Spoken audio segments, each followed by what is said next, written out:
দর্শক, রাকসু নির্বাচনকে ঘিরে ষষ্ঠ দিনের মতো প্রচারণায় ব্যস্ত সময় পার করছেন প্রার্থীরা। এই বিষয়ে সবশেষ তথ্যটি জেনে নিব। আবরার শাহির আমার সঙ্গে যুক্ত হয়েছেন। আবরার।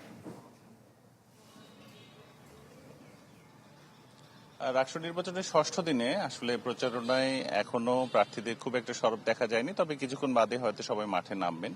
একটি ইস্যু গত বৃহস্পতিবার থেকে ঘুরপাক খাচ্ছে, সেটি হলো যে রাষ্ট্র নির্বাচনে যে পোষ্য কোটা যেটি আসলে বাতিল করা হয়েছিল সেটি আবার চালুকরণ করা হয়েছে এবং তাতে শিক্ষার্থীরা বেশ ক্ষুব্ধ।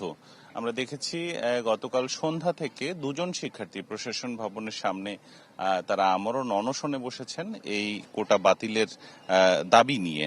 কিছুক্ষণ আগে সেখানে বিশ্ববিদ্যালয়ের উপাচার্য সালেহ হাসান নকিব তাদের সাথে কথা বলেন এবং তাদেরকে অনশন ভাঙানোর জন্য চেষ্টা করেছেন, কিন্তু শিক্ষার্থীরা আসলে অনশন ভাঙাননি।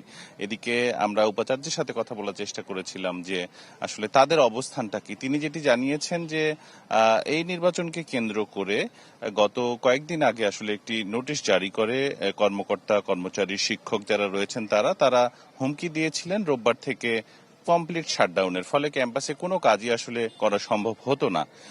এর ফলে আসলে তিনি পরিস্থিতি সামাল দিতে 10টি শর্ত আরোপ করে এই পোষ্য কোটা কিছুটা ফিরিয়ে এনেছেন, যেখানে মাত্র 62 জন শিক্ষার্থী ভর্তি করানো যাবে, কিন্তু শিক্ষার্থীরা এটিকে কোনোভাবেই মেনে নিচ্ছে না। এবং সালেহ হাসান নকিব উপাচার্য তিনি যেটি জানিয়েছেন যে আদালতে একটি রিট হয়েছে এবং এটি আদালতের শুনানির জন্য অপেক্ষা করছে, ফলে শুনানির আগ পর্যন্ত এখন কিছুই বলতে পারছেন না তিনি আদতে কোন দিকে যাবে এই ইস্যুটি।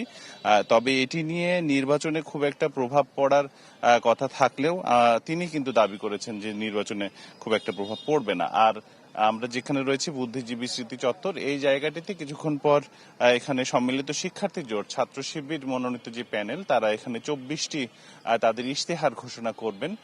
সেই ইশতেহারের ঘোষণার অপেক্ষায় কিন্তু সংবাদকর্মীরা এখানটিতে অপেক্ষা করছে।